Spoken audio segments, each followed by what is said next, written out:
Gen Z itu sebenarnya nggak bisa kita generalisasi. Oke. Kan selama ini kalau kita lihat di artikel, konten gitu kan bilang, oh Gen Z itu gini, Gen Z itu gitu. Enggak juga sebenarnya. Anak-anak sekarang kurang resilience. Jadi kayak daya juangnya tuh kurang gitu. Aku sempat kaget juga. Sempat kaget, ih kok anak-anak begini ya gitu. Bahkan sampai urusan percintaan kok lapor sama dosen. Waduh. Gitu kan. Mungkin Gen Z tidak punya tempat yang benar-benar di mana mereka bisa Safe safe space-nya. gitu. Wah, ini kayak kamu butuh bantuan psikolog deh. Coba kamu ketemu sama psikolog UPJ ya gitu. Oh, udah Dan ada mereka khususnya gratis. berarti Iya, ya? betul. Dan mereka Oke. free untuk ketemu sama psikolog tiap minggu, curhat kayak gitu Jujur kan. ini kampus enak banget kalau kayak gitu ya. Betul, Karena harus kayak gitu.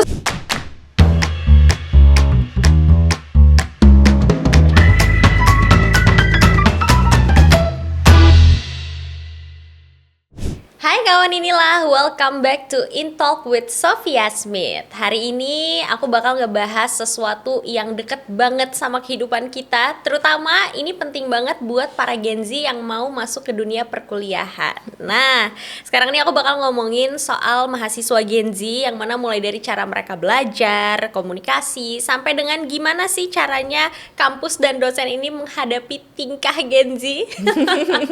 Pas banget hari ini aku udah kedatangan. Di sini ada Kak Naurisa Biasini. Hampir ngomong Biani loh aku. Ini kita panggilnya Kak Bias ya. Iya, betul. Jadi Kak Bias ini Kak Prodi dari Ilmu Komunikasi UPJ, Universitas Pembangunan Jaya. Boleh dong disapa dulu kawan inilahnya Kak Bias. Halo kawan inilah, salam kenal. Saya Kak Bias, Kepala Program Studi Ilmu Komunikasi dari Universitas Pembangunan Jaya. Kampus kami ada di Bintaro, deket sama mall. Seru pokoknya. Itu yang paling penting Itu sebenarnya. yang paling penting karena seringkali anak-anak di mana sih UPJ itu loh yang deket B Exchange. Oh asik dong ya bisa nge-mall gitu. Betul. Yes, itu kayaknya daya jual yang Daya paling. jual. Betul. Karena kalau misalnya apalagi kalau ngomongin Gen Z ya, kayaknya Iya. kalau nggak ada mall tuh agak stres gitu, mental health-nya terganggu. Nah itu dia. Tapi ini ngomongin Gen Z nih Ya. Kak ya. Ini aku manggilnya Kak Bias nggak apa-apa Boleh. kan ya? Oke, jadi kalau ngomongin Gen Z nih, gimana sih karakteristik mahasiswa Gen Z sekarang? Oke, jadi Gen Z itu sebenarnya nggak bisa kita generalisasi. Oke. Kan selama ini kalau kita lihat di artikel, konten gitu kan bilang, oh Gen Z itu gini, Gen Z itu gitu. Enggak juga sebenarnya. Ada Gen Z yang benar-benar dia thriving banget gitu ya, dia keren banget, dia bahkan bisa menguasai semuanya gitu. Yang kadang kita sebagai dosen juga ngeliatnya, wow anak ini bisa semuanya loh, kok dia keren banget ya gitu. Ada Gen Z yang ya udah santai, aku mah jalanin hidup aja Ya, gitu itu kan kayaknya ya. konsep-konsep YOLO. Gitu kan ya udah santai gitu. Yang penting lulus kan aku gitu. Ada gitu. Ada juga yang memang harus agak didorong gitu kan. Harus dikasih motivasi, harus dikasih nasihat, kadang sedikit diomelin, itu juga ada. Jadi kalau misalnya dibilang Gen Z itu pasti begini, enggak juga. Kita sebagai dosen, kita tuh udah ngeliat nih Gen Z itu emang beda-beda karakternya. Jadi balik lagi emang kita harus pinter-pinter dosen nih ngerangkul mereka gimana. Oke, Gitu. berarti emang sebenarnya karakter Gen Z tuh nggak bisa digeneralisasi. Enggak bisa Tapi digeneralisasi. emang mereka tuh punya karakternya sendiri gitu Yes. ya. Yang ada yang emang bagus banget, tapi ada yang kok kayaknya butuh bantuan. Betul, butuh didorong gitu biar maju anaknya. Oke, tapi kalau misalnya sama generasi-generasi sebelumnya nih Kak, menurut Kak Bias yang beda tuh apa sih dari Gen Z dan generasi sebelumnya? Kalau misalnya beda, kita tuh para dosen ya sering bilang anak-anak sekarang kurang resilience. Jadi kayak daya juangnya tuh kurang gitu. Gitu. Jadi karena mungkin ini kita nggak bisa salahkan Gen Z-nya ya, kita nggak bisa salahkan mahasiswanya juga. Tapi memang mereka hidup di zaman yang berbeda, hidup dengan teknologi yang berbeda gitu. Kalau misalnya zaman saya sebagai millennials, kita untuk cari satu artikel, cari sumber, kita harus ke perpustakaan, harus minjem, harus pergi sana sini gitu kan, wawancara orang. Kalau sekarang kan udah tinggal gitu ya, Iya. gampang gitu ya. Di handphone semua Di serba ada. handphone semua serba ada gitu. Jadi sometimes ketika misalnya mereka nggak dapetin sesuatu, mereka udah langsung bilang, Mbak soalnya nggak ada, Mbak aku udah cari. Kamu carinya di mana? Gitu. Jadi iya kalau dibilang ya mereka kurang resilience, daya juangnya agak kurang, tapi balik lagi nggak bisa hanya menyalahkan mereka. Ada banyak faktor yang membuat mereka seperti itu, gitu. Jadi ya harus kita lihat-lihat nih anaknya seperti apa. Jadi Gen Z itu kita harus melihatnya tuh case by case. Oke, tergantung nih lagi masalahnya ada di mana nih gitu ya, nggak bisa semuanya disamain. Nggak bisa disamain. Oke, ini selaku Gen Z juga loh aku Kak. Jadi kayak agak kesindir-sindir gimana gitu.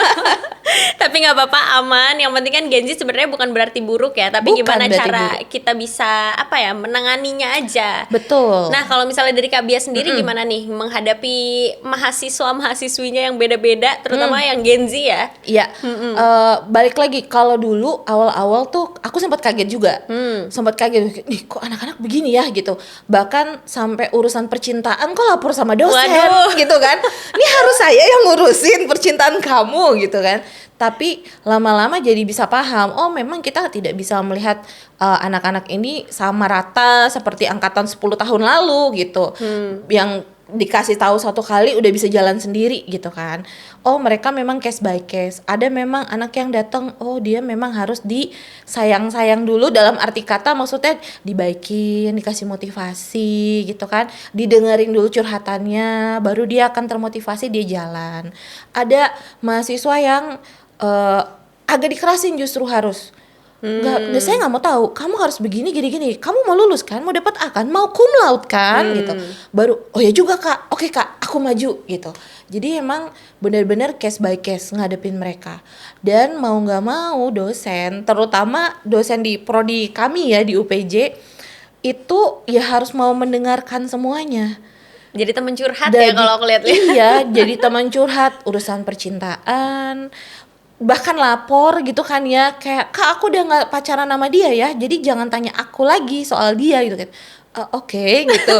Urusan masalah di rumah, mental health mereka gitu. Ini agak oversharing gak sih sebenarnya? Sometimes kita mikirnya itu oversharing, tapi in a way kita ngelihat juga mungkin Gen Z tidak punya tempat yang benar-benar di mana mereka bisa safe space-nya gitu. Karena social media kan udah nggak safe space buat siapapun. Iya sih. Iya kan? Kamu curhat di social media, ada orang yang mungkin akan empati, akan simpati, tapi ada juga yang menghujat. Banyak pasti. Banget yes. Gitu kan. Dan kalau buat generasi atas curhat di social media tuh nggak sesuatu yang sehari-hari kita lakukan. Buat Gen Z itu mereka lakukan, tapi ternyata feedbacknya bisa jadi nyerang. Kok aku malah diserang gitu kan. Jadi kadang mereka mencari safe space-nya ke siapa? Ke dosen salah satunya. Tapi ini kayak jadi nambah-nambahin tugas dosen. Bener. Betul. Nah itu gimana tuh maksudnya menghadapi situasi ini Kak Bias, kayak dosen-dosennya udah fine aja sama itu atau? Ya mostly kita kalau di prodi terpaksa kita fine dengan itu gitu. Karena kalau nggak gitu mereka juga akan terhambat akademiknya. Tapi tetap akan ada batasan. Misalnya ini kamu urusan percintaanmu misalnya ada kaitannya nggak ya sama akademik kamu gitu. Kalau nggak ada, terus nggak terlalu serius banget, ya udahlah saya dengerin secukupnya aja gitu kan, kasih oh menurut saya kamu begini, udah ya gitu. Tapi kalau memang itu mengganggu urusan mental health-nya dan lain sebagainya ya kita dengerin, kadang kita berikan arahan, karena kita di UPJ itu juga ada psikolog yang bisa membantu mereka. Jadi kalau kita lihat bahwa wah ini kayak kamu butuh bantuan psikolog deh, coba kamu ketemu sama psikolog UPJ ya gitu. Udah ada mereka khususnya gratis. Berarti iya, ya? Betul. Dan mereka free untuk ketemu sama psikolog tiap minggu, curhat kayak gitu. Jujur kan. Ini kampus enak banget kalau kayak gitu ya. Betul. Karena kayak gitu no burn out, no stress out. Yes, gitu. Bahkan aku sampai jadi hipnoterapis buat mahasiswaku. Iya, jadi kalau mereka udah ke psikolog ternyata masih belum bantu gitu kan, akhirnya mereka datang ke aku mau terapi aja sama Kak Bias. Ya udah ayo cus lah gitu. Yang penting mereka bisa balik sehat lagi, pulih lagi, mentalnya semangat lagi sampai mereka lulus. Berarti ini sebenarnya omongan kalau misalnya Gen Z tuh sangat mementingkan mental health, ini benar ya? Betul. Sebenarnya bukan sangat mementingkan ya, tapi memang gini, stigmanya udah beda sekarang. Kalau generasi millennials ke atas, kesannya kalau lo ke psikolog kemana, wah lu gila lu ya gitu. Kalau Gen Z kan mereka sudah tahu informasinya ya, open minded, sudah open minded gitu kan. Jadi udah tahu bahwa oh enggak kok, ke psikolog, ke terapi nggak berarti saya gila gitu kan. Tapi memang sama aja kayak sakit kepala, kamu butuh minum obat. Ketika mental health kamu kenapa-napa juga kamu butuh dipulihkan gitu kan, butuh terapi gitu. Jadi mereka nggak ada masalah untuk datang terapi dan lain sebagainya. Walaupun kadang-kadang kita sebagai dosen harus ngasih tahu juga kayak oh kamu butuh ke psikolog, yuk di UPJ ada kok psikolog, datang aja, kamu nggak bayar, kamu bisa curhat, bisa tuangin semuanya gitu. Nanti psikologmu bilang apa, kalau kamu mau share lagi ke dosenmu silahkan kayak gitu. Karena kan kita punya dosen pembimbing akademik ya gitu. Jadi makanya anak-anak cukup dekat ikatannya sama dosen-dosen. Oke, tapi ini jadi menarik ya kalau misalnya ada kayak apa ya, ruang untuk mental sendiri di kampus. Nah, tapi ini tuh salah satu fasilitas dari kampus atau gimana berarti? Kalau psikolog iya, fasilitas berarti dari kampus. Berarti siapapun tuh boleh ke sana. Boleh. Gak ada batasan, tinggal bikin janji gitu. Betul, tinggal bikin janji. Menarik banget jujur. Karena ini langka mau jadi banget. kuliah lagi. Aduh. Apa lanjut S2? Ada nggak sih? Di UPJ belum ada S2. Oh, belum ada. Oke, berarti S1 dulu nih. S1 dulu. Buat yang mungkin udah kepikiran pengen melanjutkan S1 gitu ya, dari SMA gitu kan ke S1, boleh nih UPJ bisa jadi pilihan yang terbaik. Betul. Terutama kalau kamu suka ngobrol nih kan, kayak Sofi ya kan. Iya. Ayo lanjut di program komunikasi, dan kita sekarang punya 3 minor. Kita punya urban public relation, kita punya transmedia content production. Jadi kalau buat kamu yang suka bikin konten gitu ya, tuh cocok banget masuk minor banyak itu. nih sekarang kan. Betul. Sama urban festival management. Jadi buat kamu yang doyan banget bikin acara event. ya? Bener. Berarti komplit banget ya, itu ada buat public relationnya, PR-nya terus ada PR-nya, konten ada buat konten, sama satu lagi event. Ini kayaknya semua orang tuh seneng banget ya, apalagi anak-anak muda yang kayaknya dikit-dikit kamera. Yes, betul. Dikit-dikit juga kayak ya udah ngelihat yang lagi happening, acara dateng. Iya, sekarang event tuh udah jadi bagian dari kehidupan kita masyarakat urban kan ya, soalnya. Bener banget sih. Gitu, ada event dikit, kita lihat yuk kesana yuk gitu. Jadi makanya sekarang butuh banget nih sama orang-orang yang jago memanage event. Makanya kita buka minor itu sekarang. Oke, tapi ini balik lagi ngomongin Gen Z-nya ya. Ini kan kalau misalnya ngomongin Gen Z itu kan kadang nggak usah jauh-jauh deh, aku aja kadang tuh gampang bosen, terus kadang tuh juga gampang ke distract. Apalagi kalau misalnya, aduh lagi nggak fokus banget nih, otak kayaknya lagi penuh banyak mikirin A, B, C, atau bahkan lagi kuliah tapi mikirinnya malah pengen makan siang apa atau kayak gimana. Nah itu cara dosen untuk kayak ayo back on track itu gimana caranya, Kak? Nah, itu tiap dosen beda-beda. Tapi kita biasanya di prodi itu suka diskusi nih ya sebelum semester dimulai gitu, kita kan melakukan apa. Nah, biasanya kalau buat mata kuliah yang teoritis banget nih, itu kan yang bikin mahasiswa bosen ya. Iya, betul banget. Nah, biasanya kita selingi misalnya di tengah-tengah tiba-tiba ada kuis, dan kuisnya itu bukan kuis yang tertulis gitu ya, tapi kuis yang pakai aplikasi yang lebih menyenangkan buat mereka gitu, pakai Kahoot lah, pakai banyak deh aplikasi kayak main games, vibes-nya. Kadang-kadang juga ada yang namanya sistem get out of the building. Jadi mereka gimana tuh? Oke, sekarang saya minta kamu wawancara keluar. Oh, itu menarik banget. Iya, coba kamu tanya apakah ada orang-orang di luar sana yang ngerasa bahwa teori ini benar. Gitu, coba keluar. Get out of the building, kita nyebutnya gitu. Jadi mereka ketemu pegawai kantin lah, ketemu satpam. Oh, tapi di lingkungan kampus masih gitu. Di lingkungan kampus boleh. Kadang-kadang kalau waktunya cukup ya mereka juga suka nyebrang kemana, ke kafe mana, wawancara kayak gitu. Itu emang yang disukain sih ya sama Gen Z ya, kelayapan. Harus kasih activity gitu. Jadi pokoknya nanti setengah jam terakhir balik ya, bawa hasil kamu. Oh biasa mereka tuh oke Kak, langsung keluar, balik lagi baru udah kak gitu. Jadi harus kasih activity sih buat mereka. Tapi berarti tantangan terbesar kalau misalnya menghadapi mahasiswa Gen Z itu apa, Kak? Tantangan terbesarnya manajemen waktu. Karena nggak tahu ya, mereka manage waktunya agak kurang nih. Itu yang sebenarnya juga salah satu hal yang saya perhatikan ya. Jadi mereka sudah tahu deadline dan lain sebagainya, terus tiba-tiba loh kok ini banyak banget ya tugas aku. Lah kan dari awal udah dikasih tahu, kenapa kamu nggak manage waktumu dari awal. Nah jadi tuh kadang-kadang dosen harus ngingetin terus tuh setiap minggu, guys ayo udah dikerjain belum kuisnya, belum ayo yuk kerjainnya sekarang yuk, kayak gitu. Oh my god, ini bener-bener kayak kuliah tapi rasa SMA. SMA. Masih diingetin, tapi emang itu sebenarnya emang udah ada dari UPJ-nya yang kayak selalu ngingetin, atau emang karena dosen-dosen aja yang aware? Dosen-dosennya sih. Jadi memang kita dosen-dosen itu kan selalu ngobrol, selalu satu sama lain.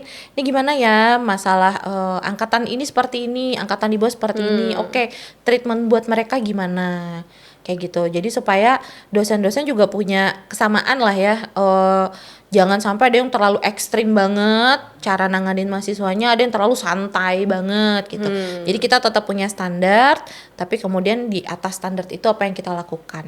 Oke, tapi ini kalau misalnya ngomongin tadi kan sempat di-mention juga tuh di awal, kayaknya sekarang tuh kalau di zaman Kabias tuh agak susah, harus nyari referensi ke perpustakaan, ke apa. Kalau misalnya sekarang Gen Z tuh tinggal buka handphone doang, itu jadi masalah nggak sih sebenarnya? Oke, actually harusnya tidak, seharusnya tidak gitu. Tapi masalahnya itu bisa menjadi masalah ketika mereka lebih sibuk dengan gadgetnya dibandingkan dengan kuliahnya.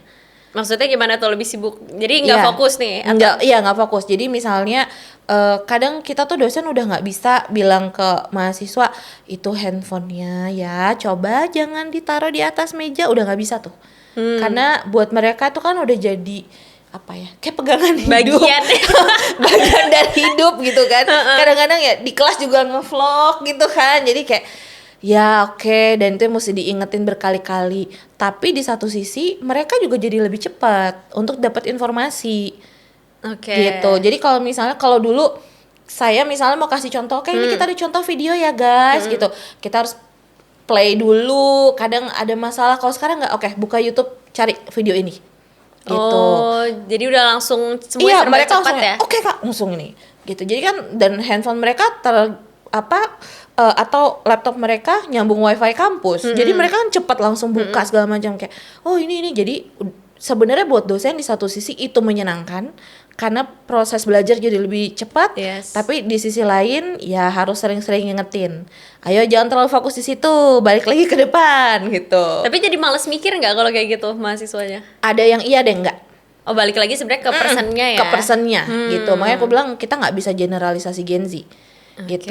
Ada yang memang akan asik sendiri dengan ponselnya, dengan gadgetnya, tapi ada yang justru misalnya Kak, aku malah menemukan ini, menurut Kak Bias gimana gitu. Oh, diskusi, malah itu bikin diskusi untuk mereka gitu. Jadi yang kreatif tuh kreatif banget. Gen Z itu yang kreatif luar biasa. Tapi yang mesti didorong itu juga ada. Oke, balik lagi tergantung ya. Kita nggak bisa generalisasi. Menarik banget sih sebenarnya ya. Apalagi kalau misalnya sekarang tuh ngadepinnya kayak ngajarin generasi yang beda lagi gitu kan. Dan sekarang kayaknya kalau ngelihat Gen Z juga makin nggak takut buat nanya, buat diskusi, betul, ya kan? Betul. Mereka bebas nanya apapun. Kadang-kadang ya di luar konteks juga mereka tanyakan gitu. Tapi di satu sisi mereka punya anxiety sendiri. Anxiety tentang apa nih maksudnya? Jadi mereka suka khawatir salah. Oh. Jadi kan nanya lagi, make sure bener nggak gini. Kan nanya lagi, make sure bener nggak gini. Kamu make sure mulu, sure-nya kapan nih? Cuma make sure mulu gitu kan. Agak overthinking ya sebenarnya. Iya, betul. Jadi kadang-kadang kita dosen selalu bilang ke mahasiswa, oke, coba baca ulang perintahnya, perhatiin baik-baik. Yang kamu tidak paham yang mana, coba tanya dulu sama temanmu. Karena kita dosen juga pengen mereka sesama teman angkatan itu saling berkomunikasi dulu nih. Nah, salah satu hal juga kadang-kadang Gen Z terlalu sendiri-sendiri. Akhirnya dia nggak mingle sama teman-temannya. Gitu. Jadi coba tanya dulu sama teman-temanmu yang lain, ngobrol dulu sama yang lain. Temanmu nggak bisa kasih jawaban, baru datang ke saya. Gitu. Kalau yang sendiri-sendiri tuh maksudnya mereka tuh lebih nyaman belajar sendiri atau lebih kenapa tuh? Ada yang lebih nyaman belajar sendiri, ada yang memang aku nggak mau tanya sama orang, maunya tanya sama Kak Bias aja atau sama dosen aja. Gak enakan, malu gitu ya. Aku takut salah, aku takut diketawain temenku kalau aku nggak tahu gitu. Jadi kekhawatiran gitu juga di mereka banyak gitu. Tapi oke. Nah itu yang harus kita rangkul ya gitu. Jadi kayak ya oke, apa sih sebenarnya yang bikin kamu seperti itu? Masalahmu apa? Balik kayak guru BK pokoknya. Iya, makanya aku ngelihatnya kayak lo kayak balik ke SMA ya. Iya. Tapi kalau dari Kak Bia sendiri sebenarnya kayak gini tuh efektif nggak sih? Kan jatuhnya kan kayak UPJ ini udah cukup menjawab kebutuhannya Gen Z gitu kan, dengan tadi ada konseling gratis, psikolog gratis, terus habis itu juga diajak ngobrol sampai jadi guru BK-nya curhat. Nah itu tuh udah cukup efektif belum? Kita kalau bilang efektif banget ya nggak bisa juga, karena kita baru bisa lihat efektif atau enggaknya setelah mahasiswa lulus ya, ngelihat karakter mereka berubah gimana gitu kan. Atau laporan dari tempat mereka magang, karena biasanya ujian pertama mahasiswa adalah ketika mereka magang. Nanti kan ketika kita ketemu nih sama mentornya, diskusi Pak, Bu, Mbak gitu, gimana mahasiswa kami di sana gitu kan. Nanti dapat masukan, nah itu kita sampaikan ke anaknya. Nah, biasanya di situ tuh kita baru bisa tahu, oh berarti bener nih treatment selama ini ke anak yang ini, dia harus di-push misalnya. Oh, yang kalau ini harus ditantang. Oh, kalau yang ini harus begini gitu. Jadi emang kalau dibilang dosen lebih capek, iya lebih capek sekarang. Tapi di satu sisi kita jadi berasanya kayak punya temen muda melulu.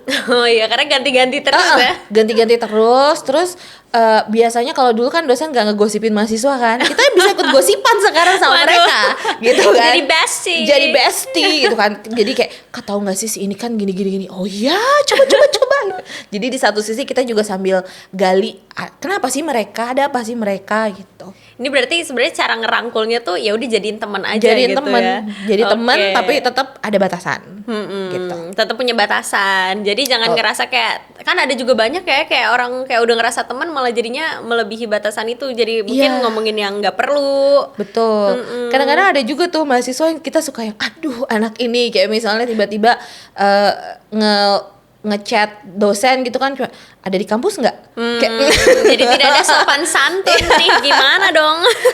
Nah itu yang kayak coba diingetin lagi sama anak-anak ya gitu, cara berkomunikasi dengan dosen gimana. Apalagi kita kan dosen nggak semuanya usia 30-40 ya. Iya, ada yang lebih di atas itu yang mungkin adabnya beda lah, sopan santunnya beda gitu. Bahkan kadang pendekatannya juga beda. Betul, pendekatannya juga beda. Oke, nah ini kan udah banyak banget yang tadi disampaikan dari keunggulan UPJ untuk para Gen Z atau mungkin nanti generasi di bawah kita juga. Boleh dong dikasih tahu lagi Kak Bias nih ke kawan inilah, kira-kira apa lagi yang belum disebutin dari keunggulan yang ada di UPJ, terutama di prodi ilmu komunikasi. Oke, kalau di prodi ilmu komunikasi pastinya kita punya banyak kerjasama dengan berbagai macam industri, media massa iya kerjasama, perusahaan-perusahaan level nasional itu kita kerjasama, bahkan yang di bawah grup Jaya tentunya ya kita punya banyak kerjasama, dan sampai ke event organizer karena kita punya minor itu kerjasama kita juga sangat luas. Kegiatan itu nggak habis-habis. Kamu ada kuliah, dikasih kuliah tamu, seminar, bahkan kuliah tamunya itu dari dosen atau praktisi dari luar negeri. Kemudian kita ada diskusi antar mahasiswa beda kampus, summer school, pergi ke Jerman lah. Iya, tahun ini tuh tahun lalu ke Jerman, terus ada yang tahun ini nggak usah ke Malaysia gitu. Jadi sebenarnya kegiatan tuh banyak banget, fasilitas juga banyak banget buat para mahasiswa, tinggal mahasiswanya mau pakai atau enggak. Gitu. Karena ada yang nggak pakai juga ternyata. Ada, yang cuma datang pulang, ya? datang pulang juga ada banget. gitu. Jadi terus kita organisasi kampus juga semuanya aktif, jalan, UKM jalan gitu kan. Jadi kalau misalnya punya minat tertentu, hobi tertentu ada. Media kampus yang mau dipakai juga ada. Kamu suka bikin podcast kayak gini, kita punya studio podcast di kampus. Bisa berarti kita podcast di situ Bisa ya? banget. Coba sekali-sekali ya podcastnya di UPJ gitu kan. Punya, kamu sukanya mau ngomong, kalau anak sekarang kan ngomongnya yapping ya. Kamu suka yapping, tapi kamu nggak mau kelihatan di kamera, kita punya radio. Gitu. Tapi kamu pengen jadi presenter, pengen tampil, kita punya studio TV. Oh, semuanya udah lengkap berarti ya? Udah lengkap. Bahkan studio TV kita ada 2, ada yang besar, ada yang kecil. Kamu bedanya? mau yang mana? Bedanya Beda apa tuh? ukurannya aja gitu kan. Okay. Kamu mau yang mana gitu? Kamu mau, bahkan di studio TV kita yang besar itu settingannya ada 3. Ada settingan untuk green screen, ada settingan untuk talk show, ada settingan untuk music. Jadi tinggal kamunya mau pakai atau enggak. Menarik banget sih, ini banyak banget fasilitasnya, kalau nggak digunain sayang banget ya Kak Sayang ya? banget. Tapi so far sih ya anak-anak UPJ itu mereka selalu pakai. Anak-anak Ilkom tuh selalu pakai, bahkan mereka kalau bikin acara sendiri pun, kita kan punya Hima ya. Himakom itu kalau mereka bikin event tuh sampai besar, bikin di aula. Jadi berapa kali kita sampai datengin artis juga untuk perform di UPJ, bikin acara. Jadi luar biasa aktif deh anak-anak kita.